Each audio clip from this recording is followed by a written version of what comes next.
Hello, baseball fans. Welcome to the eighth inning stretch. I'm AJ. He's Carson. A little bit.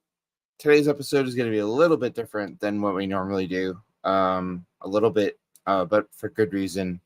As we're sort of going to be honoring / paying tribute to the late great Willie Mays, who sadly passed away this past week. So obviously, that's.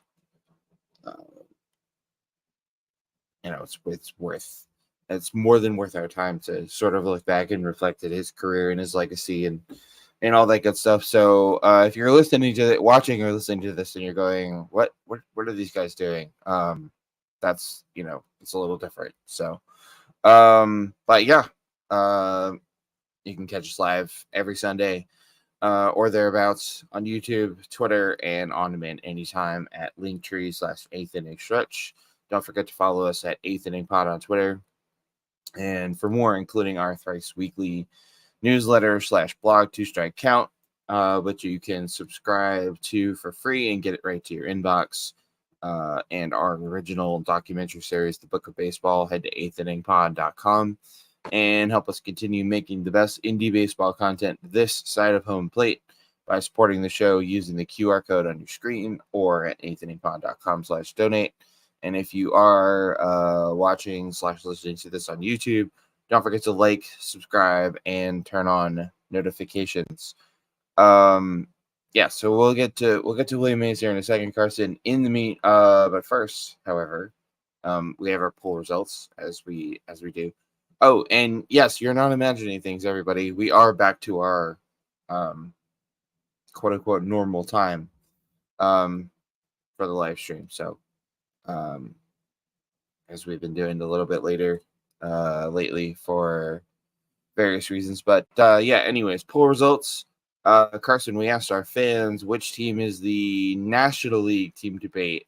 And in a nail biter, the Phillies squeaked it out 29% to the Brewers 28%.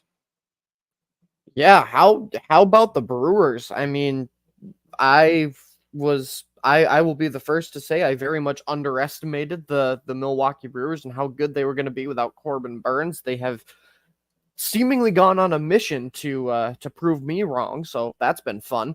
But once again, I leave myself questioning, AJ, who is the other that's at 25%? Yeah, I've been asking myself that myself since I saw since I posted the results to this on the website last night. I mean, all right, let's just look at the National League standings. I mean, there are probably some Braves fans in there, I would imagine. Even though, yeah, sorry, Braves fans, your Braves aren't winning squat this year without Spencer Strider and without Ronald Acuna Jr. Let's see, who else have we got? Yeah, that's wow. I mean, is it possible that all 25% came from Braves fans? Because I'm looking at the National League standings, man, and I'm not seeing a whole lot. I mean, the Cardinals are barely, above 500. The Padres are barely above 500. The Diamondbacks are struggling. Wow, actually, the National League standings are kind of depressing. I can't lie. Yeah, it's very, very top heavy, and then it's just every kind of the Phillies, very the Brewers, top heavy, and everybody else. Yeah, very top heavy, very a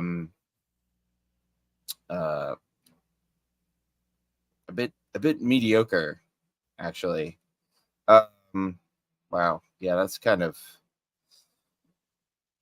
I mean the American League's not much better. The American League's got 1, 2, 3, 4, 5 teams above 500, and then wait a minute, that's not right. What am I looking at? Yeah, I mean the American League's a little better. Got the Yankees, the Orioles, My Red Sox somehow hanging in there. Guardians, Twins, Royals, Mariners. Yeah, okay. Yeah, so I don't know, man. I don't know where that 25% came from. It had to come from Braves fans because the rest of this, wow. The rest of the National League is just not very good. So I don't know. But you know what? Good on you guys for voting for the Brewers. Because Carson, you mentioned it. You know, the Brewers, they traded away Corbin Burns. Their longtime manager, Craig Counsell, up and defects to the rival Cubs. And yet somehow still here they are. Yeah, which is pretty incredible to say the least. Yeah, it's really impressive. It's really impressive what the Brewers have been able to do this year. So far. So, anyways, yeah, that's the poll results. I mentioned the Book of Baseball earlier. There is a shiny new episode of that coming out on June 28th. So this Friday, yeah. Sorry, I had the thing pulled up here. One sec. What is it? Yeah, coming up June 28th. Brand new episode of the Book of Baseball. Episode 3 of Volume 1 of the Book of Baseball, entitled The Summer That Saved Baseball. And yeah, so it's all about after the strike shortened 1994 season and the canceled World Series, the 1998 home run race between Mark McGwire and Sammy Sosa, and how it brought fans back to the ballpark and helped MLB redeem itself sort of in the eyes of fans, even though that led to all the steroid stuff that we didn't know at the time. And Carson, you and I have talked about that before. Obviously you you were not around to witness that in person. But we've talked about that before about the summer of '98 and how the home run race. But I was doing research for this new episode, and I don't know how this happened, but I had completely forgotten that for most of that, because this thing really didn't take off until the summer. But I had completely forgotten that Ken Griffey Jr. right up until right up until the end, right up until sort of about August, Ken Griffey Jr. was right in that thing too. This was a three horse race. Yeah, Griffey was very much in it and Yeah, was very much a part of this until McGwire and Sosa apparently had a pact with each other of like, all right, we're just gonna yeah, absolutely start obliterating baseballs yeah, and obliterating our bodies with steroids, so that Griffey can't catch us anymore. yeah. No, McGwire and Sosa sort of they pulled away, but not until August. So I actually I mean I feel kind of bad that I forgot that Griffey was right in this thing, right, basically right up to the end, right down to the wire. So, and I feel like maybe a lot of other fans have forgotten that too. In my defense, however, that was 1998. That was, well, we're not going to say how many years ago that was because it's going to make me feel old. So, but yeah, keep an eye out for that. That'll be available coming up this Friday, June 28th. And that's all episodes of the Book of Baseball are available exclusively at 8th Inning Pod /Book of Baseball. So keep an eye out for that. Okay. Yeah, so we're going to be talking about Willie Mays and his career and his legacy and what he meant to the game of baseball and all that good stuff. But sort of connected, well, actually pretty connected to that, Carson, was this game that This past week that the Giants and Cardinals played at Rickwood Field in Birmingham, Alabama. It was the former home of the Birmingham Black Barons, which is where Willie Mays started his career in the Negro Leagues. First time ever MLB has played at Rickwood. And all in all, I mean, it was I caught most of the game. They had some really cool pregame festivities. They had, former Negro Leagues players. They had they even had some music. They had and obviously involving the Giants and the team that Willie Mays spent basically his entire career with. But it I'm sure had things worked out differently, Willie Mays obviously would have been there, but it sort of, because of Willie's passing, it wound up turning into a tribute to the Negro Leagues, but also a tribute to him. And they did an incredible job. Yeah, it was Hollywood couldn't have wrote a better story than that. I mean, yeah. Obviously the passing of Willie Mays was tragic, but kind of the cool thing that came out of it was, like you said, not only was it a tribute at this point to the Negro Leagues, but it was a tribute to Willie, and having the San Francisco Giants involved, like it brought a tear to the toughest baseball fan's eye. Yeah, it was pretty emotional. I can't even imagine what it would have been, what it was like for the fans that were there. No,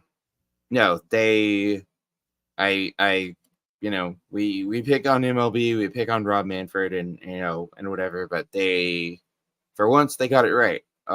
They absolutely nailed this. It was a heartfelt and what's the word I'm looking for?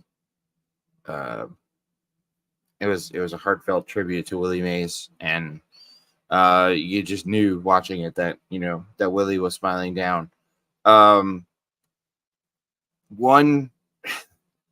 I feel a little bad about bringing this up but I have one. I mean, they nailed it, Carson. They absolutely nailed it, every aspect. It turned out to be a great game. It was a 6-5 game. I mean, it would have been maybe a little sweeter if the Giants had won, considering, but because that was Willie's team. But I have one I have one very big bone to pick. Not with MLB, but with Fox, and I suspect you know where I'm going with this. I think I do, but I want to see if I'm right. Well, first of all, before I get to that, I will say, I don't know how many of you, Carson, or how many of you out there caught the pregame, and Fox had Reggie Jackson, the great Reggie Jackson, on, and I don't know if this was the plan, but he unintentionally provided us with like the best 10 minutes in television in a very long time. He was basically, you guys can watch it on YouTube, obviously, but basically Carson, Reggie was talking about how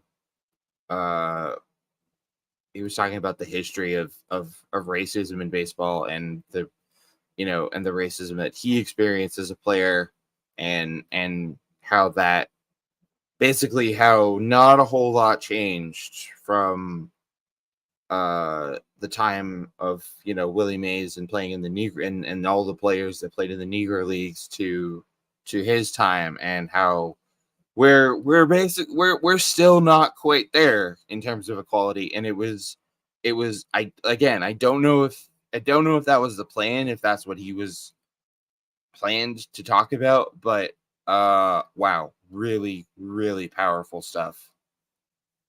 Yeah, that Um, and I saw a lot of people talking about what Reggie had to say on social media, and Yeah. I think the biggest takeaway was, this is not someone who played in like when the Negro Leagues were around.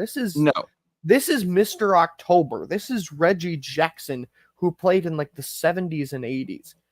And Yep. like some of the things that he was saying just left me absolutely stunned. Like my jaw dropped at just all the crap he had to deal with long after baseball had become integrated. Yep. Yeah, he basically and again, you guys can watch this you know, and read about it at your leisure, but basically his point was, okay, yes, this is this is a cool moment that MLB is playing a game at Rickwood, and it's a great tribute to the Negro Leagues and everything those players endured, and obviously a tribute to Willie Mays.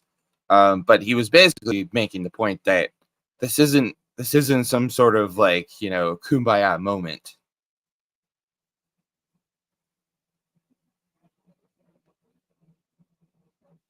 Yeah. Um, yeah, so um, yeah, it was really powerful stuff. Um, yeah, I was actually just reading. Uh, so yeah, he was talking about how it was difficult for him to return to Rickwood Field, because in 1967, before he got called to the majors, he played with the Birmingham A's in the Double-A Southern League, as one of the few black players on the team, and the Birmingham A's played their home games at Rickwood. Um, so he was basically talking about how hard what it was like to be back there, and the awful, unspeakable things he endured while he was there. Yeah, it was. Yeah. I just pulled up this really good article about it on CNN. Um, that you guys could check out. Um, I just googled Reggie Jackson MLB Rickwood, and obviously, of course, you can watch his whole interview on YouTube. So yeah. Anyways, so that was a really powerful moment. Really made you think. Really really eye opening stuff. But I mentioned a bone I have to pick with Fox. Um, yeah. I I don't know, man. I don't know. I don't know if I was even. I probably shouldn't have been surprised by one of the other players that they decided to trot out for this thing. Um, and I know, yeah, Fox. If anyone in Fox happens to be listening, I uh um so during for those of you who missed it, during Fox's pregame coverage of this special magical night at Rickwood Field, um and we're paying tribute to baseball's history, we're paying tribute to the Negro Leagues and all the players who played there, and paying tribute to Willie Mays, arguably one of the best baseball players of all time. And who does Fox decide to trot out onto their little set before this game, but none other than Barry Bonds? Now, Carson, I get it. I know Willie Mays was Barry Bonds' godfather, and I know that uh, Barry's dad, Bobby Bonds, and Willie Mays were close. They were teammates with the Giants. I get all that, but come on, like we're gonna trot out the biggest lying, cheating piece of crap in the history of baseball for this. I Really, Fox, fucking really. Like, Carson, I want to know who at Fox thought this was a good idea. because that person they need to be fired yesterday. And while I do understand where you're coming from, and while for a lot of us the name Barry Bonds is a very polarizing name, I don't think that they could have done this without him. Because like you said, his dad and Willie were very close on the Giants. Yeah. He is his godfather. Like you couldn't have really done this without him. The thing that irked me the most about his appearance was when he was asked about basically when Derek Jeter kind of lobbed him what turned out to be a softball question. A meatball. Yeah. Yeah. Of, hey, Barry, like, what would happen if you went against Satchel Paige? Satchel Paige, yeah. And Barry's answer was gone. Like, okay, right. that's a wow. I mean, I'm glad you have that much confidence in yourself, Barry, but I think we're discrediting Satchel Paige a little bit here. Yeah. I mean, as per usual, Barry Bonds can't help but make a complete ass of himself on TV. Yeah, really? You would have had a home run off a set. I mean, yeah. Well, okay. Sure, easy to say when you're juiced up to the size of a freaking Mack truck. Yeah. Tim and Carson, I hate that you're right about this. Yeah, you're right. You're right. You can't. Like, this is such a sticky situation because you're right. You can't have this thing and this tribute to Willie Mays without Bonds because of the connection, because Willie was his godfather, and because Willie and Bobby Bonds were teammates and friends. I get that, but can we just just I don't know. I don't know how to better handle that, but I don't know how they could have handled it better. Well, one, Jeter could have not lobbed him that meatball of a question, which he knew. I mean, come on. Like, you're telling me, I mean, Jeter had to know by asking him that Bonds was going to make some idiotic remark about Satchel Paige. Yeah, you would at least think so. I don't know if they could have, like, I don't know. Like, just have him in the crowd, like have him in the stands and like show him in that he's in the stands during the game. But did we really did they have to, you know, did they have to give him a platform? Did they have to give that just it makes me so mad. I'm sitting here and I'm watching this thing and I'm all excited and I'm tearing up and getting emotional, and then there he is, the biggest cheater in the history of baseball, Mr. You know, indicted on federal charges, you know, the biggest stain on the history of baseball, the biggest disgrace in the history of baseball.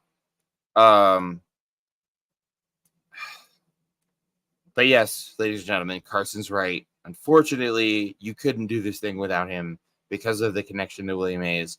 And I get that. And I'm not, you know, I'm not trying to take away from, certainly not trying to take away from Willie Mays, or this, you know, or the tribute to him. But I just, there wasn't a, you couldn't have done that. They couldn't have handled that better. That just really, really makes me mad. Even now, thinking about it, I'm just, really, Fox? Really? All right. But honestly, other than that, they absolutely nailed this thing, Carson.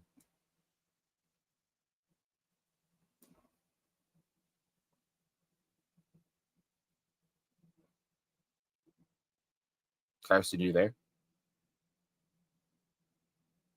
Hello? Yep, I'm here. Oh, okay. Yeah. Other than this massive faux pas, they nailed this thing. Yeah, absolutely. It was, and I liked how they were able to kind of keep both elements of the broadcast constantly in play. Not just the fact that it was, that this was the kind of turned into a tribute to Willie Mays, but they were still able to kind of keep things in perspective of, hey, look where we are. Like, we are at Mm-hmm. Rickwood. We are at the place where the Negro Leagues played, and they were able Mm-hmm. to recognize not only Willie Mays but some of the great players in the Negro Leagues, that came through as well. And all of this happening to AJ in a place where I think that we've kind of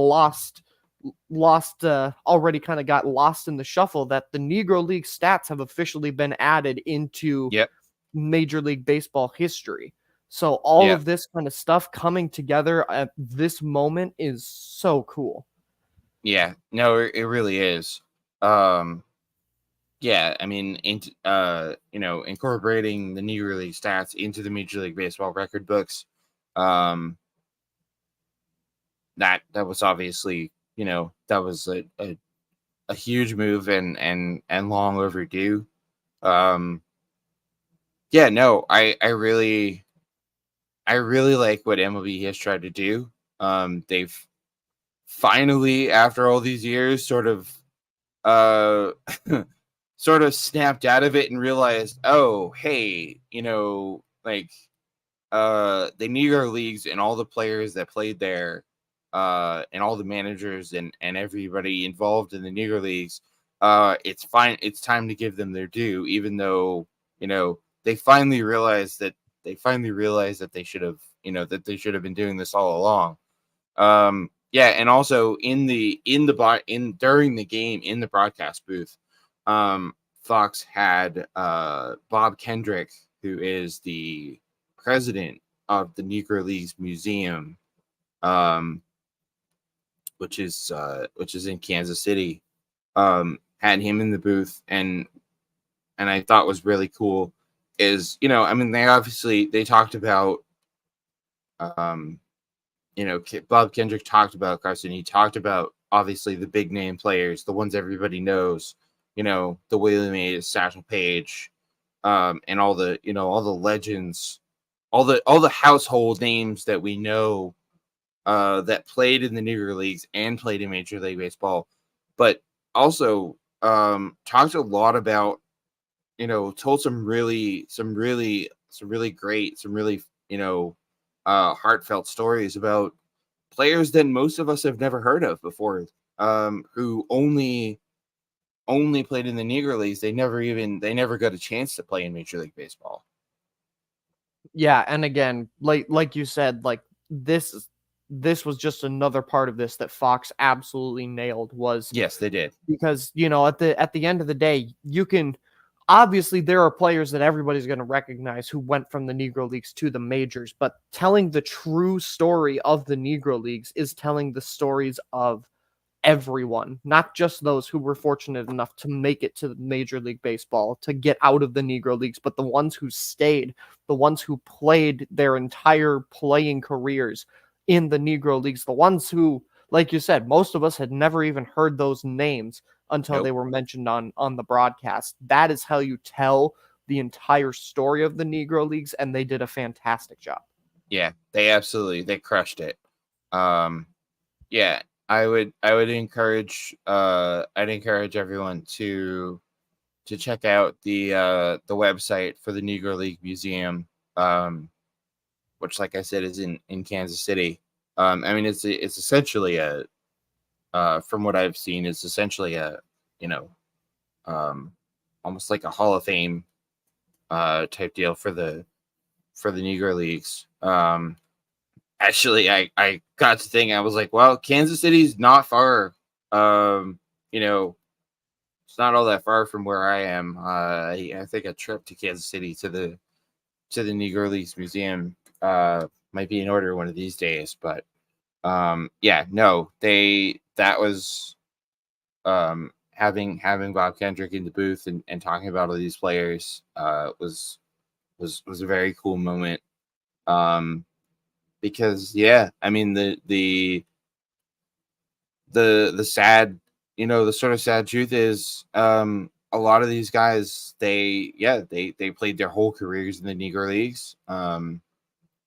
And they were great players, and they never got the opportunity to play in Major League Baseball, which, Carson, brings us back to the whole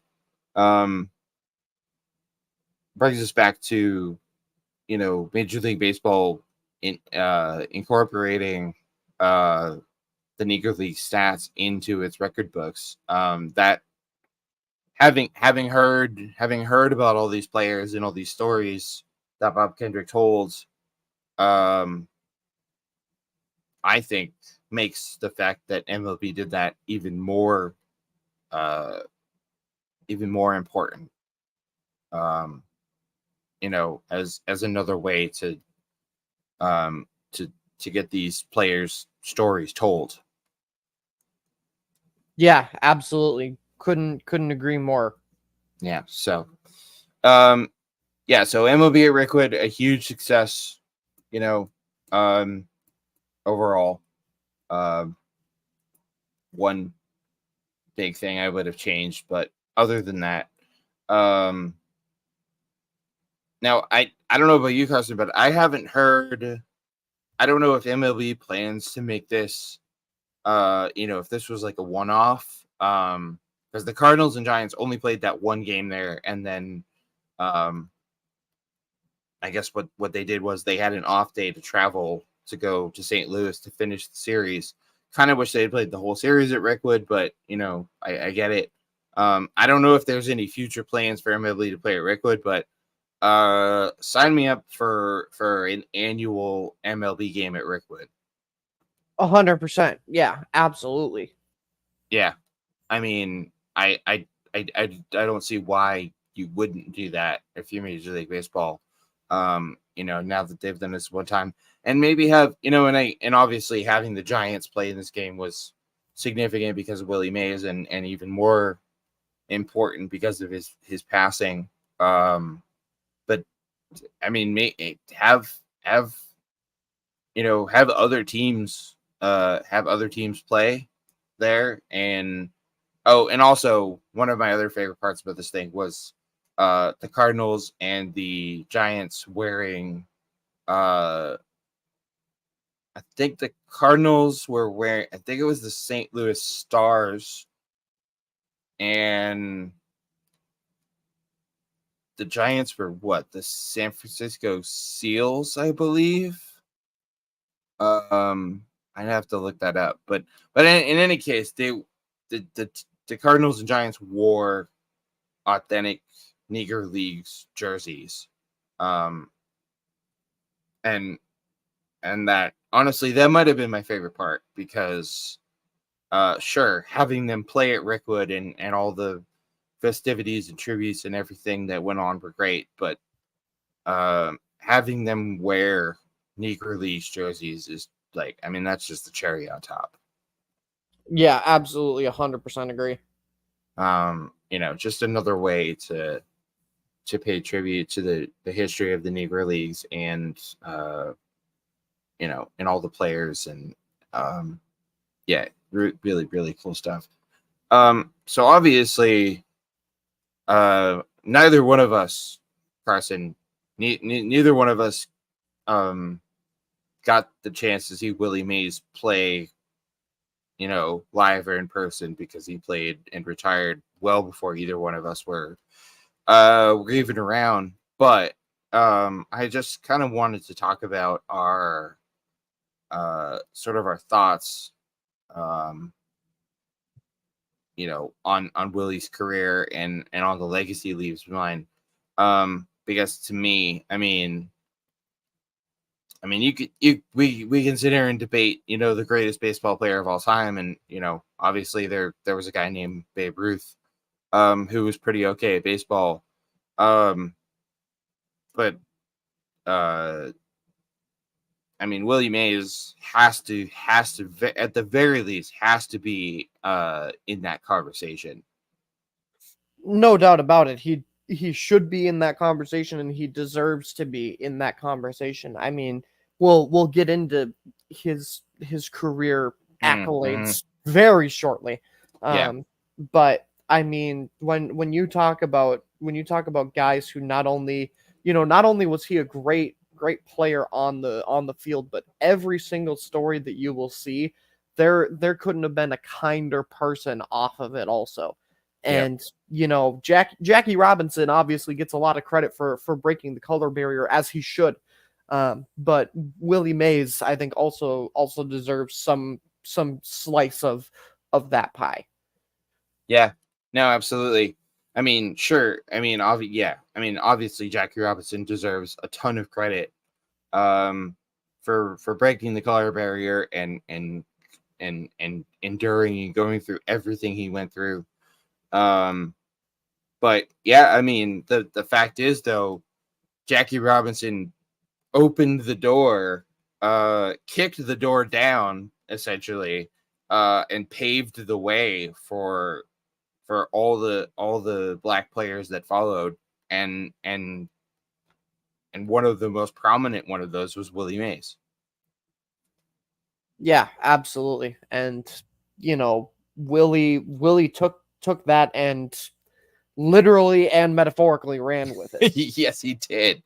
Yeah, we'll get into his impressive resume here in a second. But in reading up uh and doing research and stuff for this, yeah, Willie Mays, yeah, obviously a great player on the field, but you mentioned, I mean, this is a guy who, um, while he was uh with the Giants, when the Giants were still playing in New York and playing at the Polo Grounds, um, I mean, this was a guy who was playing stickball in the streets of Harlem with local kids. Um, Apparently played stickball 2 to 3 nights a week while the Giants were in town. Um, I that just blows me away. A major league, and obviously it was a different time and a different, and pro athletes now are they're like movie stars. But obviously it was a different time, and you know, I mean, a lot of things were different. Some in a good way and some in not a good way. But Carson, the thought of a major league baseball player playing stickball in the streets with local kids is just like, it's mind blowing. Yeah, I I'm mean, like speechless. That's yeah. crazy. Can you imagine being one of those kids? And then I mean, uh, I mean, the kids in Harlem must have uh kids in Harlem kids. I mean, the polo grounds where the Giants played was located in Harlem, so the Giants played in Harlem. But can you imagine being one of those kids? Uh, getting to play stickball with Willie Mays, like what? And then even like beyond that, growing up and being able to tell that story. Oh yeah, like Willie Mays used to play stickball with us. Like what? Um, talk about Hollywood. Um, but yeah, that's nuts. And really speaks to Carson, like you were mentioning about how Willie was not just a great baseball player, but um, by all accounts, one of the nicest, kindest people you'd ever want to meet, which um, is pretty rare nowadays. In terms of pro athletes, um, yeah, I mean, like I said, obviously neither one of us got to see him play, but and we talked about his. I I don't know, man. I think you still have to give uh, I think you still have to give the nod to Babe Ruth, um, as the greatest player of all time. But man, Willie is right there with Babe Ruth. I think it's and actually in all the reading and research and everything I've done, I think that gap is a lot smaller than a lot of people realize. Yeah, I'd agree with that. Absolutely. I mean, I don't know. When I talk about the GOAT in basketball, I put Jordan and Kobe, 1 and 1A. Um, I think I've got to do the same with baseball, because I mean, Babe Ruth is Babe Ruth, obviously, just like Jordan is Jordan. No, I'm not comparing Babe Ruth to Michael Jordan or vice versa. My point is, Babe Ruth is, for so long has been the undisputed GOAT, but folks, Willie Mays is right there, right there, and beyond that, and that's just for his, not just for his extremely unbelievably impressive accolades, which we'll rattle off here in a second, Carson, but also just the style, and I mean, really, it's like just the style that Willie Mays played baseball with. If you watch Willie Mays highlights, this dude was Willie Mays was an electrifying player. A maybe Carson, maybe the first example of a 5-tool player: hit for average, hit for power, speed, and, and defense. He might have been the first 5-tool player in baseball. Yeah, absolutely. I mean, he, like you said, he could literally do it all, and he's one of those players that not only could dazzle you from what he could do at the plate, but what he can do in the field. And those type of players who can do it both ways and are the true 5-tool players, they are not very common in today's game. No, they're not, but I feel like, obviously the players now are just, they're pure athletic machines. They're so athletic, and they're so well trained, and they're so well conditioned, and they just, and that I feel like sometimes the things that we see players now do, sometimes I feel like we take it for granted. But back when Willie Mays was playing, I mean, I can't even begin to imagine what it was like to go to the ballpark and see this dude play.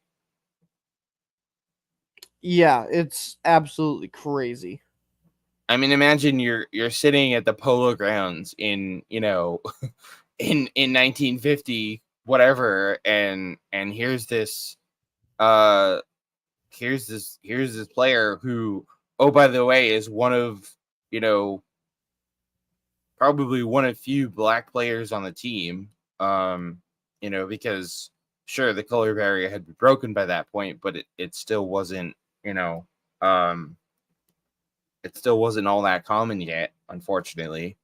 And here comes this player who can literally do it all. I mean, I don't know, man. I might go as far to say that, I mean, I'm fairly certain that Willie Mays was the first, what we would call now a 5-tool player. I'm pretty sure that wasn't a term used back then. Willie Mays might have been baseball's first superstar. Yeah, I think that's fair to say. Absolutely. Yeah, he might have been that first player that, when the Giants were in town, and obviously back then it was different. Like, American League played American League, National League played National League teams, and that was it. There was no interleague play. There was no balanced schedule, and obviously there were a lot fewer teams in baseball. But Willie Mays might have been the first player where, if you were a baseball fan and the Giants were in town, oh, the Giants are coming to town. We have to go see Willie Mays play. Yeah, absolutely. And obviously it was different back then. The TV was, sort of in its infancy, and obviously no internet, no social media, and no, not a lot of coverage. I mean, the majority of baseball coverage then was games were on the radio, and coverage was in the newspaper, and that was pretty much it. So, but yeah, I was just looking at this, all these. I mean, some of the names of um players and baseball figures who recognized um the talent and the influence and the style of Roberto Clemente, Willie Stargell, Duke Snyder, Don Zimmer, Felipe Alou. This is, yeah, this is just ridiculous. His wins above replacement, which is obviously a, that's a relatively new thing. But had they been keeping track of WAR back then, Willie Mays' WAR would rank 5th all time, 3rd among position players. Yeah, I just unbelievable. And I would Carson, I would go as far, the way Willie Mays played the game, the style and the flair and the the electricity that he played with, I the effect of that is still influencing baseball today. I mean, think about how many players, well, I don't know. I mean, there's probably not too many players.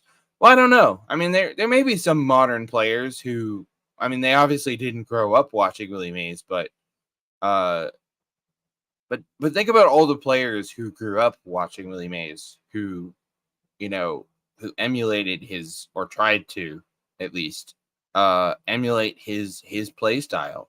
Like, I bet if you surveyed Major League Baseball players, I bet if you asked 100 players, I bet all 100 of them would be like, yeah, I tried to model my game on Willie Mays.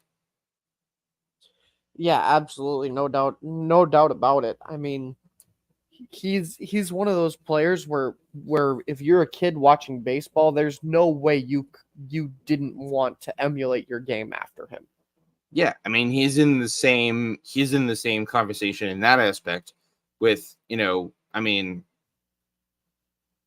kid, and I can vouch that any of us who ever stepped on a baseball field in the 90s, we were going out there trying to be Ken Griffey Jr., because Ken Griffey Jr. was sort of like our generation's, Willie Mays. But I mean, kids watching Willie Mays, or I guess, following Willie Mays back in the 50s and 60s, where, they went out there and were trying to emulate Willie Mays, and obviously, some of those kids grew up to play Major League Baseball themselves. But yeah, I mean, the fact that his influence is still being felt in baseball, now in 2024 is I don't think incredible does it justice. No, not at all. So that's sort of his, that's sort of Willie's off the field legacy, and we'll talk more about that. But his, man, what a resume. So we'll just rattle through this and then sort of reflect on it, I guess. So these are Willie Mays' career numbers. 301 batting average, over 3,000 hits, 3,293 career hits, 660 home runs, 1,909 runs batted in, 339 stolen bases. And these are his this is settle down, get comfy, folks, because these are Willie Mays his highlights in his career highlights and awards. A 24-time All-Star, World Series champion in 1954 with the Giants, 2-time National League MVP, National League Rookie of the Year, a 12-time Gold Glove Award winner. He won the Roberto Clemente Award in 1971, which, oh, by the way, that was the first time it was awarded. He was the National League batting champion in 1954. He led the National League in home runs 4 times. Led the National League in stolen bases 4 times. Hit 4 home runs in 1 game on April 30th, 1961. His number 24 is obviously retired by the San Francisco Giants. His number 24 is also retired by the New York Mets, where he played in his later career. He's on the San Francisco Giants Wall of Fame. Again, no surprise there. He was named to the Major League Baseball All-Century team, and the Major League Baseball All-Time team. And oh, by the way, also, obviously, a member of the Baseball Hall of Fame. He was inducted in 1979 with 94.7% of the vote. I don't know what else to say about this. I don't know what else to say about that resume other than wow. Yeah, absolutely. I'm speechless, ladies and gentlemen. I am without speech. Yeah, first of all, let's just talk about the fact of to whoever did not vote for Willie Mays. I What know, are you doing? right? Like, what are you doing? Really? What were you thinking? Really? How this guy wasn't a unanimous MVP, unanimous Hall of Famer? Hall of Famer. Yeah. Absolutely beyond me. At least he got in on his first attempt. I'm happy for that. But how he wasn't unanimous is absolutely beyond me. Can you imagine if he hadn't gotten in on his first attempt? There would have been riots in the streets. Yeah. And fair. But yeah, like AJ said, what else needs to be said about those numbers? Like, are you kidding me? Willie Mays. There's very much a reason why this guy is considered to be, and very well should be considered to be, one of the greatest, if not the greatest, to ever play the game. Like, I'm speechless. We're both speechless. Well, that's a wrap, folks. No, I'm just kidding. No, and maybe obviously all of these things are impressive. But a couple of things jump out to me. One, like we were talking about the Hall of Fame, and obviously, he did get in on his first ballot. So elected to the Baseball Hall of Fame in his first year of eligibility, in 1979. He was voted in on 409 of the 432 ballots cast. So, Carson, that means 23 voters did not vote for Willie Mays. Wild. What? Who are these 23 people, and what the hell is wrong with you? Actually, this is kind of funny. New York Daily News columnist Dick Young, who, if any of you are not familiar with Dick Young, one of the all-time greats, sports writers, basically he worked for the New York Daily News for something crazy like 45 years. He's a legend. This is what Dick Young had to say about Willie Mays not getting 100% of the vote. Quote, "If Jesus Christ were to show up with his old baseball glove, some guys wouldn't vote for him. He dropped the cross 3 times, didn't he?" Love it. Yeah, seriously, I don't know what you 23 people were thinking. And then this was Willie's induction speech, or at least part of it. Quote, "What can I say? This country is made up of a great many things. You can grow up to be what you want. I chose baseball, and I loved every minute of it. I give you one word: love. It means dedication. You have to sacrifice many things to play baseball. I sacrificed a bad marriage, and I sacrificed a good marriage. But I'm here today because baseball is my number one love." Wow. Yeah, all right. Who's chopping onions? I mean, dude even nailed his induction speech. But yeah, I mean, a few things jump out at me uh about his, his stats and his highlights. But Carson, maybe the biggest, well, I mean, first of all, 24-time All-Star. Um okay. I mean, I guess that's what happens when you play, um 20, let's see. So he started with the Giants in 1951 and retired with the Mets in 1973. So 22, wait, that can't be right. 22 seasons, but okay, that math doesn't. Okay. Um but maybe the most impressive thing about all this is the longevity, which we don't really see anymore. Guys don't play 20 plus years anymore for the most part.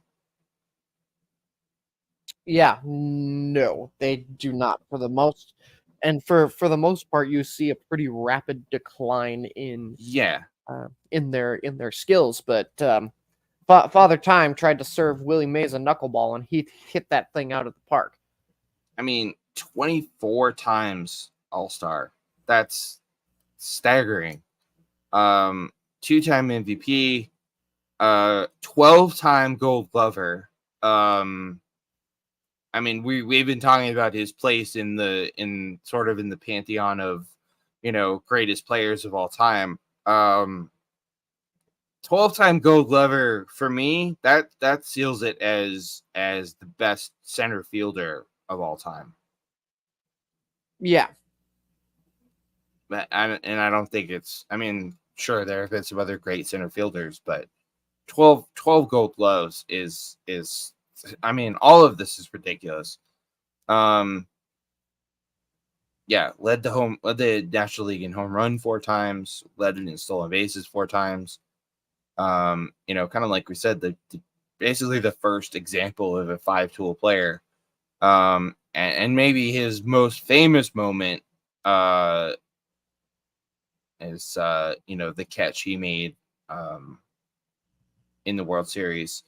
But yeah, just to kind of run through some of the so he started his career with the Birmingham Black Barons in 1948. Oh, by the way, when he was still in high school, which obviously would never happen now, but scouted by the Braves and Dodgers out of high school. The Giants, though, were the ones that ended up signing him. Signed to a $4,000 contract with the Giants. Made his major league debut in 1951. 1951 NL Rookie of the Year. How about this? This is one of those cool little history nuggets from baseball that reminds us, I guess, Carson, of why we love baseball so much. So the 1951 World Series, which some would say was one of the best World Series ever played, it was the Giants who were the New York Giants at that point. So this is before they moved to San Francisco. It was the Giants and the Yankees. So it was a crosstown rivals in the World Series. And I believe it was in the, hang on, I've got to check. I think it was the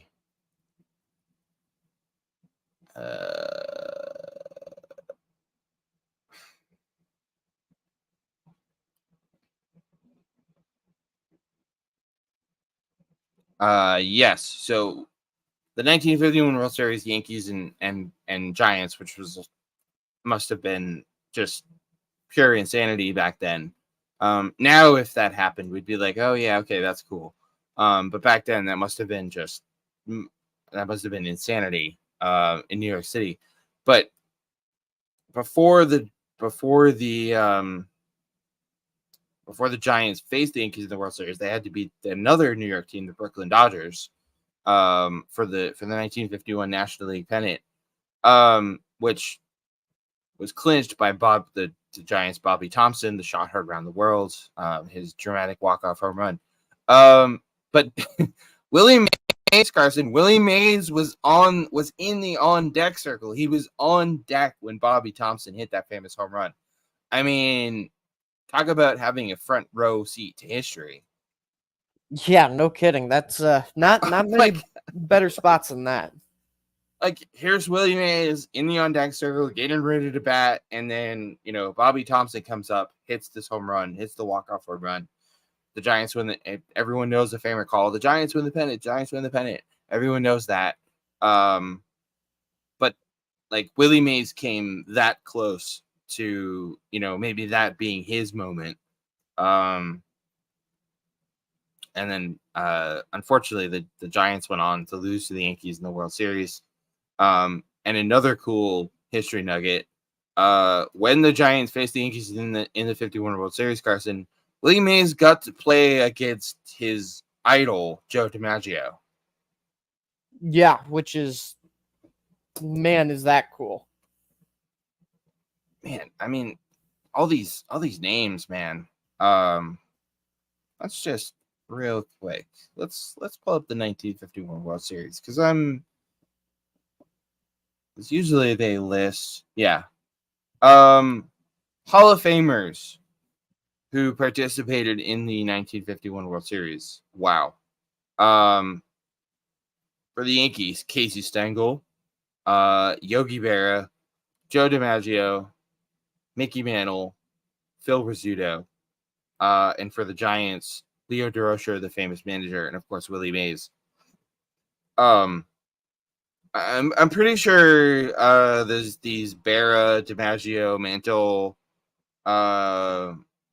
Mays, obviously. I'm pretty sure that some of these guys were pretty okay at baseball. Yeah, just a little bit, I think. Are you kidding me? How lucky were these fans? Like, I mean, obviously they didn't realize the historical significance of this at the time, because to them it was just, going to a baseball game, going to watch the World Series at Yankee Stadium or at the Polo Grounds. But how unbelievably, ridiculously, indecently lucky were these fans to get to watch all these absolute freaking legends playing the World Series? Damn. Yeah, absolutely insane. Wow. Okay. Jealous. Like, unbelievably jealous. And I'm not, Carson, we're not trying to take away from the talent of modern players. No, of course not. We would never even attempt to try to do that. No, because I mean we're lucky in our own right as fans in 2024 with some of the players that we get to watch. But my God. Yeah, so the longevity for Willie Mays. And then, oh, by the way, we were talking about his off the field life and how, I mean, I don't know about you, man, but I've never heard a bad story about Willie Mays ever. No, never. I don't think I've ever even heard I've never heard anyone have a bad word to say about him. And a lot of that is because of his off the field, off the field, he was active in the community and giving of his time. And we talked about playing stickball with the kids. When he was when the Giants were, playing at the Polo Grounds in Harlem. And like many players of the time, like a lot of players at the time, he was drafted into the military in 1951, right around the time of the Korean War. Drafted at the end of the 1951 season. Now, this is something, Carson, that modern players will never have to deal with. knock on wood. But I can't even imagine what it would have been like. So here you are, you're Willie Mays. You're I mean, I don't know if superstar was even in the, like lexicon back then, but here you are, Willie Mays, you're a superstar baseball player. You've just finished, you lost the World Series, but you've just finished playing in the World Series against your baseball idol, Joe DiMaggio. And now you find out that you've been drafted into the Army. And you have to, you're not going to be playing baseball for the foreseeable future. And a lot of players went through that, Ted Williams, obviously everyone knows. But I can't even imagine what that must have been like.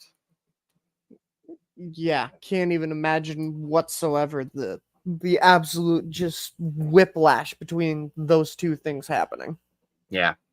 I mean, and not the least of which is the fact that, you've been drafted. Again, none of us will ever have to deal with that. Hopefully. So drafted into the Army at the end of the 51 season. Served the Army for 3 years. Fortunately for Willie Mays, he did not serve any time in combat. Discharged in 1954, rejoined the Giants. And then, no big deal. So drafted in the Army, serves 3 years in the Army, comes out of the Army, rejoins the Giants, Carson, and gets voted to the first All-Star team and wins the National League MVP. Yeah, absolutely incredible. Like, what? Okay. And that same year is the year that he makes his iconic, I don't know about you, but to me, his Willie's catch in Game 1 of the World Series, the over-the-shoulder basket catch, probably the most iconic catch in the history of baseball. Yeah, I'd say so. I don't think many people would. I mean, and honestly, I can't. Well, yeah, I mean, there have been some others. There have been some great catches, but yeah, no. That one's got to be the most iconic. Oh, by the way, fun little baseball history nugget here. Carson, Willie Mays learned how to make that over the shoulder basket catch from one of his buddies that he was in the Army with. Because apparently they used to play baseball on the base, at the base that he served at. Learned how to do that from one of his Army buddies. Yeah. So shout out to whoever that was, for teaching him how to do that.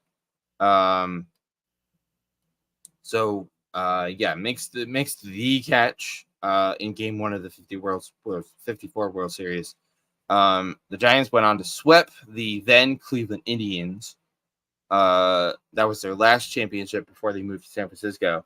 And at that point, the 1954 Indians had the single season wins record with 111 wins.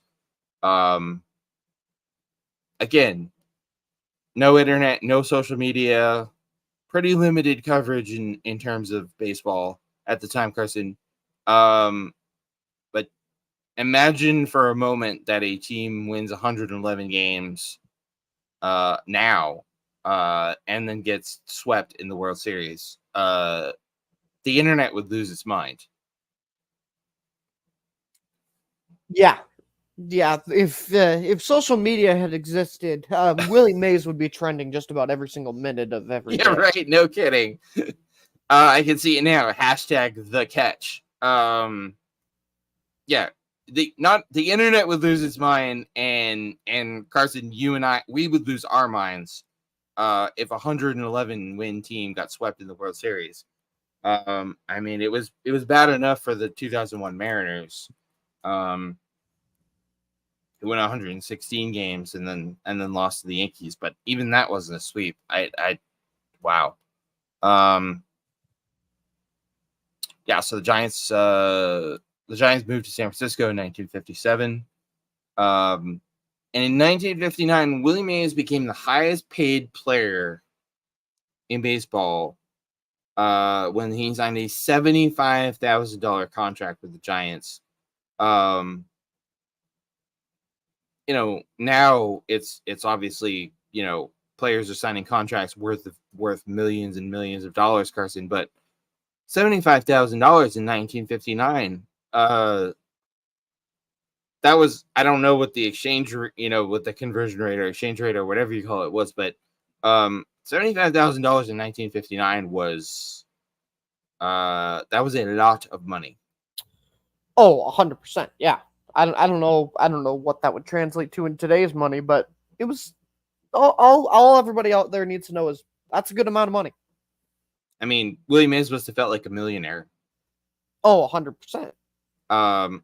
But the point about the $75,000 contract is, good on the Giants for recognizing what they had in Willie Mays and realizing, okay, this guy is a once in a generation talent. There's no one else like him, and let's pay him and show him that, show him how much we appreciate him and how much we want him to be a Giant. Because that kind of stuff just doesn't really, sometimes it happens, but it doesn't happen a lot anymore. Of course, this was, again, talking about, the time difference. This was a time before free agency was a thing, which to us in 2024 is a completely alien, foreign concept. Yeah, alien, foreign, out of the box, whatever Right. words you want to use. It's not a concept that gets talked about very much anymore. No, this was a time when players, you were drafted, you signed with the team and you stayed with that team.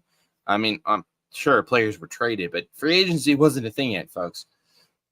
$75,000 contract. The Giants moved to Candlestick Park in 1960, which they played in for years.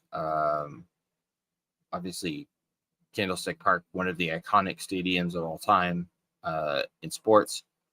And then Willie Mays made his last World Series appearance in 1962, where the Giants lost in 7 games to the Yankees. And then that was sort of started, the beginning of the end. But let's we've been talking about the longevity and all the things Willie Mays did, but Carson, I don't know about you, man, but it is a damn shame to me that Willie Mays only got to play in the World Series 3 times. Yeah, one of those players that we talk about of, you wish you would have been able to see them play more meaningful baseball. Yeah. And obviously, there are great players who have played in the World Series and never won it. Never won a World Series. There have been guys who have never even made it to a World Series that have been some of the greatest to play the game. But it's just one of those things where you would have loved to see him play in more World Series, win more World Series championships. But at the end of the day, I think Willie ended up being a pretty happy guy being able to win a World Series. Yeah, I was gonna say at least he got to win one at least. Yeah, the list of players, I don't know, call me biased, but the name that always springs to mind for me for greatest players who never won the World Series is Ted Williams. Yeah. And only got to played in the World Series. Geez. How many times did Uh, did Ted Williams only get to play in the World Series once? Let's see.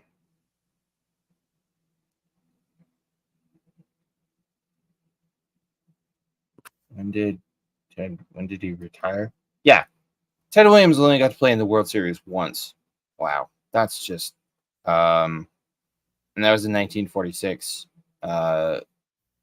And the Red Sox lost to the Cardinals in 7 games. But yeah, I mean, yeah, at least Willie got to win one. But from everything we've heard and everything we've read and everything we've seen about Willie Mays Carson, and you know, I read his part of his induction speech to the Hall of Fame earlier. I mean, obviously, winning a championship makes a career, you know, that much sweeter. It's sort of the cherry on top. But I feel like William would have been just as happy and would have loved playing baseball just as much, even if he had never played or played in or won the World Series. Yeah, absolutely. I mean, those stats speak for themselves. Yeah, I mean, and he had a very, very obvious, clear, just passion and love for the game of baseball. So yeah, so made his last World Series appearance in 1962. The Giants lost in 7 games to the Yankees. And then that sort of brings us into the, you know, the sort of twilight of his career. He won his second NL MVP award in 1965. The Sporting News named him the player of the decade for the 60s in the Sporting News. Not really a surprise there, but I was kind of just thinking about all the great players in the 60s that they had to choose from, and yet Willie Mays was the one who stood out for them. Yeah, absolutely. I mean, if you look at, let's see.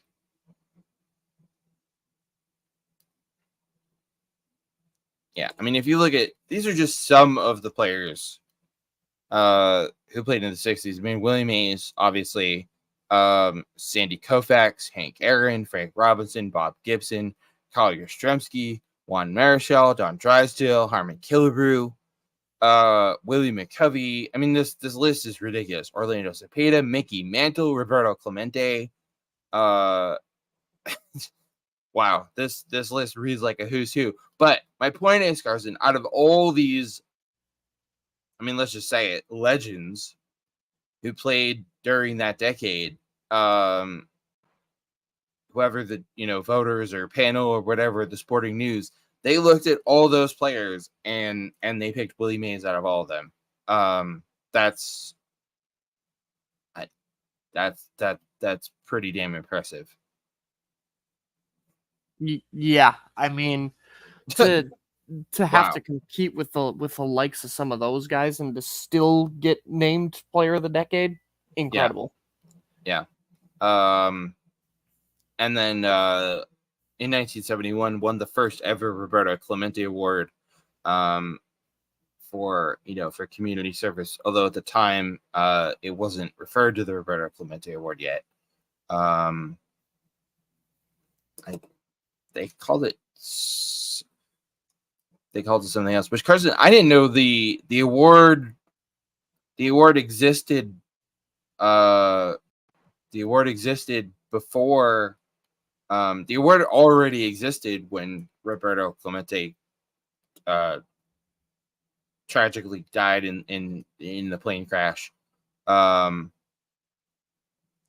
then they named it after him. Yeah. They renamed it after him, I should say. Apparently it was called the Commissioner's Award. Before that, for charity work and community service. And then after Roberto Clemente tragically passed away in the plane crash in 1972. So it was the next year. They baseball, rightfully so, decided to rename it as the Roberto Clemente Award because of all the charity work and contributions to the community that Roberto Clemente made. So that's pretty cool. Willie Mays got his is in the history books as the first one to ever win the award. Yeah, and then we're really into the twilight of his career at this point. He was traded to the Mets in 1972. Hit his final home run, which put him at 660 on August 17th, 1973. And oh, by the way, in that same season, almost got back to the World Series. Almost.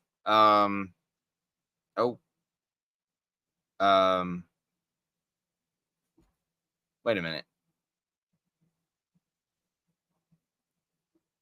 Okay. So the 1962 World Series was not his last appearance. That was his last World Series appearance with the Giants because the Mets went to the 1973 World Series against the Oakland A's after beating Pete Rose and the Reds in the NLCS. Carson, I'm pretty sure those early 70s Reds teams were pretty good. Yeah, they weren't bad, you know. What was that nickname they gave them? The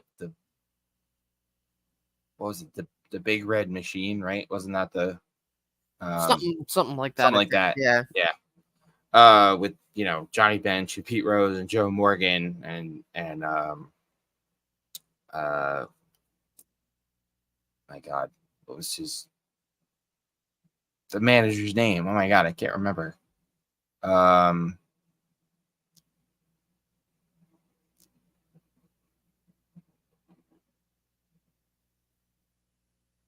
God, what was his? Sparky Anderson. Wow. Reds fans, I apologize profusely to all of you for forgetting Sparky Anderson's name. Wow. Only one of the greatest managers of all time. But yeah. So the Mets get to the 73 World Series after beating the Reds in the NLCS, where they faced off against another juggernaut of a team in the Oakland A's with players like Raleigh Fingers, and Willie Mays, Willie Mays' last hit. Man, this is just, I mean, if we didn't know better, if we didn't know that Willie Mays had been a real person and a real baseball player, we would think this was a Hollywood, a creation of Hollywood. So in his last season, his team beats Pete Rose and the Reds in the NLCS. And his last hit, Willie Mays' last hit, and his final at bat came in Game 3 of the World Series. And oh, by the way, his last hit, Carson, an RBI single off of Raleigh Fingers, who again, someone I'm pretty sure was pretty okay at baseball. Yeah, he wasn't too bad from what I know of him. Only one of the best closers of all time, best relief pitchers, and one of the best pitchers of all time. Geez, I mean, really, talk about going out in style. Yeah, unbelievable. Oh. Hey Willie, who did you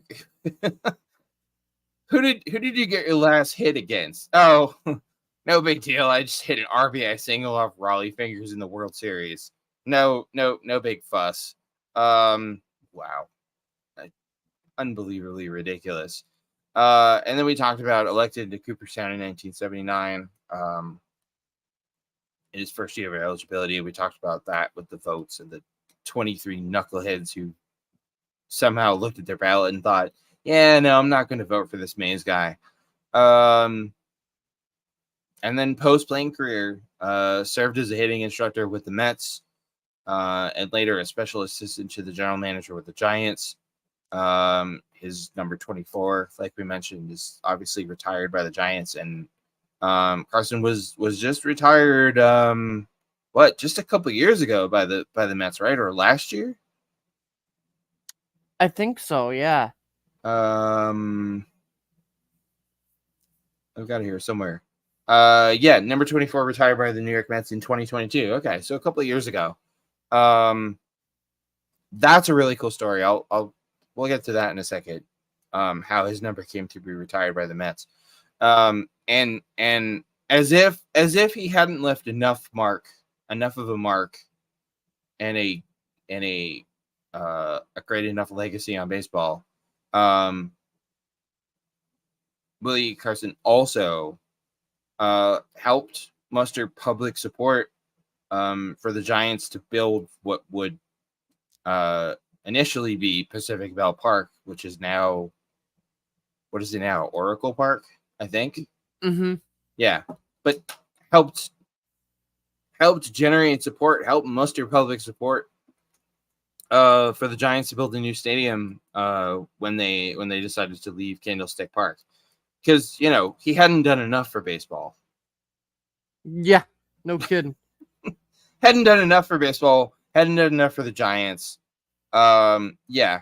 So yeah, here guys, I'm gonna help you get a new stadium built. Now where is the? I just had it. Oh, man, there's a really cool story about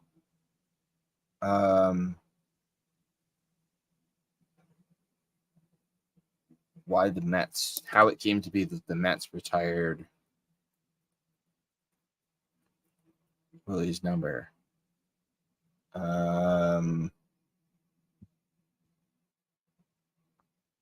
Oh yeah, here it is. So the former owner of the Mets, who was the owner of the Mets at the time, Joan Payson. Oh, by the way, because we haven't had enough history in this thing. Oh, by the way, Joan Payson, the first woman to ever own a major league team in North America, not just Major League Baseball, North America. She was instrumental in bringing Willie Mays back to New York, back to his baseball roots, where he started his career with the Giants. She was instrumental in bringing him to the Mets, and really cool. And after bringing him back to the Mets, made a promise to him that the Mets would retire his number. Wow. Yeah, that's pretty cool. Yeah, so he had his number 24 retired in 2022 during Old Timers Day.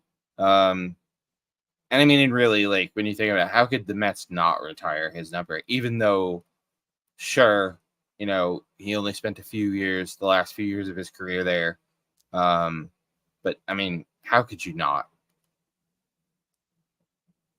Yeah, exactly. I mean, Like, how couldn't you? yeah. I don't care if he played one game for your team. Like, which the whole number retirement thing got me thinking, Carson. It got me, so obviously, baseball. Jackie Robinson's number 42 is retired across baseball. For his breaking the color barrier and everything that went with that. In hockey, Wayne Gretzky's number 99 is, although I think Gretzky's 99 being retired is you follow hockey a lot more closely. Is that like an official thing by the NHL, or is that sort of an unspoken, like, nobody's going to wear 99? As far as I know, it's an official thing. Is it? Okay. So the NHL said, that's it. We're retiring Gretzky's 99. Nobody's ever going to wear it again. Okay. Because I know nobody's worn 99 since Gretzky retired. So I wasn't sure if that was, like what baseball did with Jackie Robinson.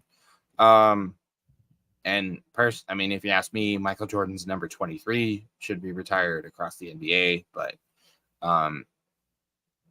that's neither here nor there. But the number, when I was reading the story about the Mets retiring Willie's number, it got me thinking that would you be in favor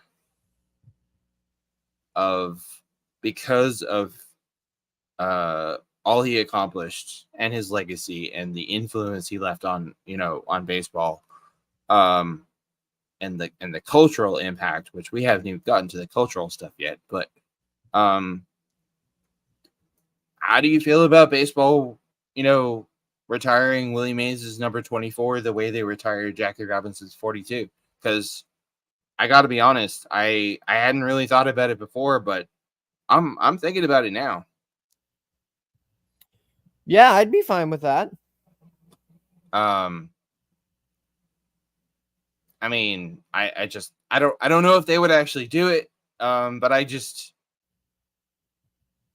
feel like, especially now that he's no longer with us, I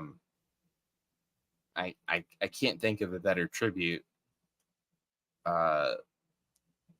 that Major League Baseball a better way they could honor Willie than retiring his number.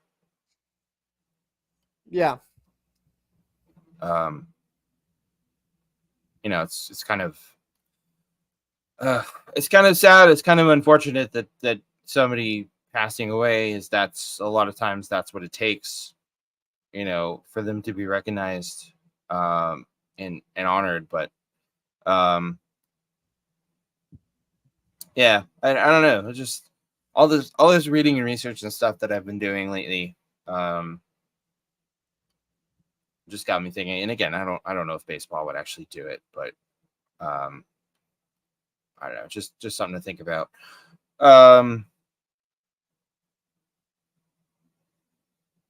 So that ladies and gentlemen, is Willie Mays, and just, I mean, there's so much more. There's so many stories that I would encourage all of you to seek out on your own. The story of when he took a job at a casino in Atlantic City and baseball, and I don't know how many people know this, Carson. I didn't even know this. As much of a baseball geek as I am, Willie Mays was actually briefly banned from baseball in 1979 because he took a job as a special assistant to the casino's president of a Bally's casino in Atlantic City. Huh. Bally screwing people. Where have I seen that? Yeah, right.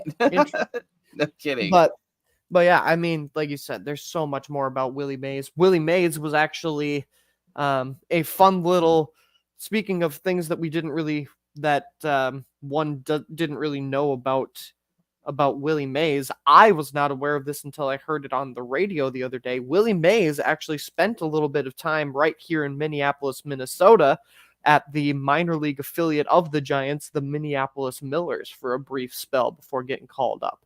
Wow. No, I didn't know that either. Damn. Well, there you go. That's pretty cool. That's actually really cool. And his house, the house that he was living in, still stands in Minneapolis. Oh wow. Is it like a private residence, or did they turn it into some sort of like museum or something? As far as I know, it's just it's a residence, but just a private residence. Yeah. But I've seen people going there and like taking pictures, and yeah, I'm sure. Yeah. Tony Oliva kind of talked about Willie Mays as well, and so that was a neat little connection, because I never knew that he spent time up here. So that is cool. Yeah. So yeah, briefly banned from baseball, and then promptly reinstated because he didn't have anything to do with any kind of gambling or anything. He was basically a greeter at the casino. So, yeah, special assistants to the general manager of the Giants, we mentioned. So just real quick to sort of wrap up here, some of the off the field cultural stuff. Willie Mays met with several U.S. presidents. I mean, this is just like I said before, Carson. If we didn't know Willie Mays was a real person and a real baseball player, we would think he was a fictional character, because some of this stuff is just like in 1976, when Gerald Ford was president, invited to the White House state dinner honoring Queen Elizabeth II. So he quite literally met royalty. T-ball commissioner during the White House T-ball tournament in 2006. Flew on Air Force One with Barack Obama to St. Louis for that year's All-Star game in 2009. Okay. Got to fly on Air Force One. All right. And then 6 years later, honored with the Presidential Medal of Freedom, which is, obviously a great honor. 2017, Major League Baseball renamed the World Series MVP award to the Willie Mays World Series MVP award. Yeah, good move. Obviously never had the opportunity to go to college, but has honorary degrees from Yale, Dartmouth, and San Francisco State. And this was some of the coolest stuff that I found. Apparently Willie Mays was a kind of a staple on TV in the 60s and 70s. This is really funny stuff. Made multiple appearances as a mystery guest on the long-running game show What's My Line, which, oh, by the way, if none of you have ever watched the old What's My Line reruns, they're fantastic television, and really funny stuff. Yeah, several appearances on What's My Line. Appeared on 3 episodes of the Donna Reed Show, which was a big show back then. During the 60s, appeared on The Dating Game. That I need to find that, because that's got to be just must-see TV. And also made a guest appearance on Bewitched. Huh. Yeah. Go figure. NBC aired an hour-long documentary titled A Man Named Mays in 1963, telling the story of his life, obviously. 1972, Mays voiced himself in the animated fictional special Willie Mays and the Say Hey Kid, produced by the legendary Rankin Bass Productions. Everybody knows Rankin Bass. They made all those stop-motion what do you call it? All the stop motion like Christmas classics that we all watch every year. Bangers. Yes, bangers, all of them. Charles M. Schultz, comic strip Peanuts, mentioned Mays numerous times. And this might be my favorite of all these little nuggets, because I'm a huge nerd. The plot of the Star Trek Deep Space Nine episode In the Cards, which aired in 1977. Yeah, right. 1997, with a story, but it obviously takes place in 23 whatever, in the distant future. Centers on the story of Captain Sisko, who was the captain of Deep Space Nine. For those of you who don't speak nerd, centers on the son of Captain Sisko, who Captain Sisko was a several times noted in the show, huge baseball fan. Captain Sisko's son attempting to obtain as a gift for his father a vintage 1951 Willie Mays rookie card. Yeah, cool stuff. He's got songs written about him, and everyone's, well, I don't know, Carson, I don't know about you, but my favorite baseball song of all time, Center Field by John Fogerty, which is played in, pretty much every baseball stadium in the world, of course, mentions Willie Mays as well as Ty Cobb and Joe DiMaggio. So that's a big one. But yeah. What a like just an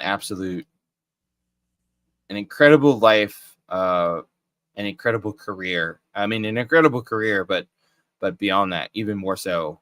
Um, just an incredible life that Willie Mays led, and and now he's playing on the big ball field in the sky. Yeah, and obviously, of course, we can talk about the man he was, but there's also there's a family that's hurting. Yes. Yep. So obviously, our thoughts and prayers go out to the Mays family, Yep. to all of his former teammates, to his fans. But at the end of the day, there's a family still here that is missing a great man today. Yeah. Um, and honestly, I woke up, quite literally woke up to the news the other day, and you know, we were talking about before how, obviously neither one of us got to see Willie Mays play in person, obviously, but um, and didn't know him other outside of what we read and saw and heard and whatnot, but um I'll admit, Carson, when I read the news about Willie the other day, it hit me pretty hard. I got pretty emotional. Yeah, obviously. I mean, we've talked at length. One of the greatest, not only baseball players, but one of the greatest humans. Yep. Um, to the Say Hey Kid, thank you, goodbye, Yes. and say hey to all the greats you're playing with for us in the big field in the sky. Right. That's got to be one hell of a ball game going on up there. Oh my God. This is seriously Willie Mays, Ted Williams, Mickey Mantle, DiMaggio. Like, wow. Hank Aaron. Yeah. I mean, I'm not even remotely ready to go, but damn, what I wouldn't give to be watching that game. And Bill Um, Walton on commentary. yeah, Bill Walton on. Yeah, exactly. Um, no, but yeah, I'm glad you said that. About Willie's family and his friends and former teammates and everybody, because sometimes we all do it. We all forget that these famous people, whether it be athletes or actors or whoever, that they're more than just what we see as public figures. They're people with friends and family. So um yeah, I don't think I can say it much better than you just did. um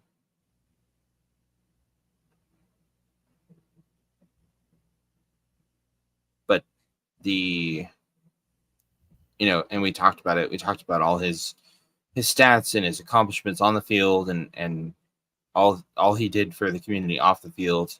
Um, and it's maybe the most incredible part of it all is all of this: the career, the stats, the accolades, the accomplishments, everything. Um, it all started. It all started in a company town, a company mining town in Alabama. Um, So for anyone to go from being from such, I mean, for anyone to go from pretty much the humblest beginnings that you can begin with, um, being born and growing up in a small town in Alabama, and dealing, and even more so maybe dealing with all the things that a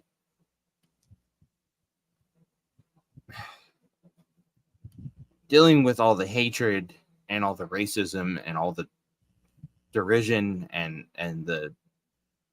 threats of violence and all the awful, terrible, deplorable things that were unfortunately part of our well, now you know what? I was gonna say that were part of our culture, but unfortunately are still part of our culture, even in 2024. But my point is, for someone to start out at with such humble beginnings and to not just endure all those things, but to thrive, to survive them and to thrive despite them, and to go on to become, let's face it, a legend. Uh, a legend on the baseball field, a legend off the baseball field, a an incredible human being. For someone to go from where Willie Mays started all those years ago, and uh, to and to end up where he ended up, um, is incredible. Doesn't do it justice. But Carson, for my money, Willie Mays was a lot of things. He was a baseball player. He was active in his community. He was a husband. He was a friend. He was a teammate. But to go from where he started to where he ended up, uh, for my money, Willie Mays is a goddamn astronaut as far as I'm concerned.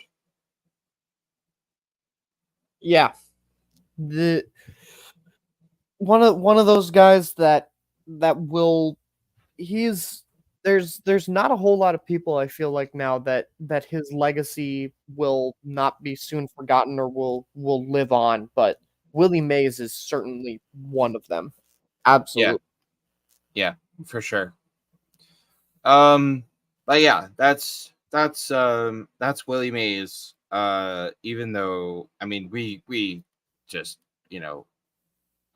everything we've talked about just barely scratches the surface. I would strongly encourage all of you to get on your computers and your phones and your tablets or whatever, and you know dive. Don't fall down the Willie Mays rabbit hole.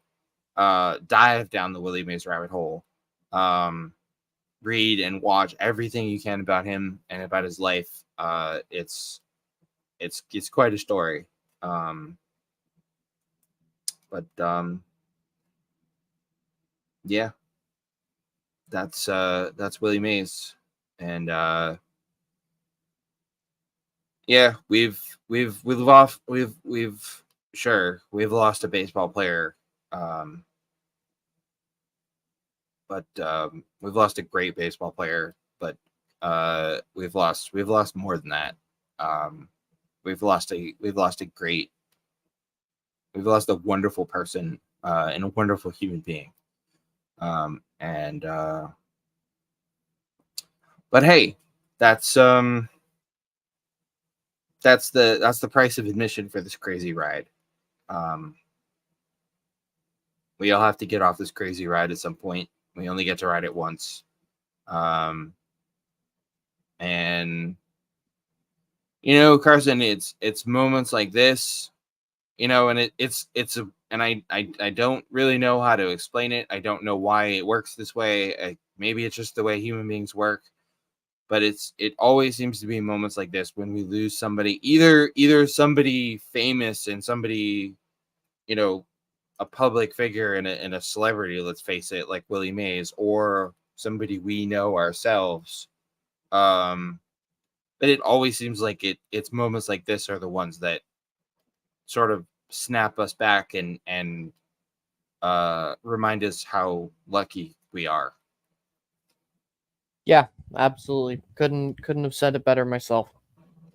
So yeah. Um, so for all of you listening, watching, whatever, keep that in mind.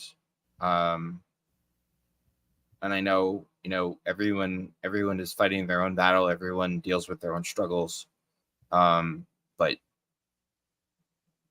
try to just take a moment, stop and smell the roses. Remember how lucky you are. You know, tell and show the people in your life, tell them that you care about them, show them that you care about them, spend time with them, do stuff with them, spend as much time as you can with them, because when it's over, and that's it. And so make the most out of it. We all would do well to make the most out of it while we're here. So yeah, anyways, we're getting pretty deep here, but no, that's Willie Mays. Again, Google, watch, YouTube, whatever. That little shameless self promotion. I wrote what I hope was a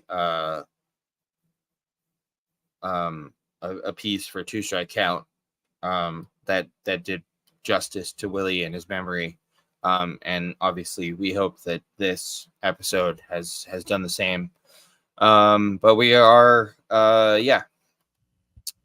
catch us live every Sunday or thereabouts on YouTube and Twitter, on demand anytime at linktree/8inningstretch. Follow us at 8th Inning Pod on Twitter, and for more, including our thrice weekly newsletter blog, Two Strike Count, which you can subscribe to for free and get delivered right to your inbox. Oh, excuse me. In our original baseball documentary series, The Book of Baseball, head to 8inningpod.com.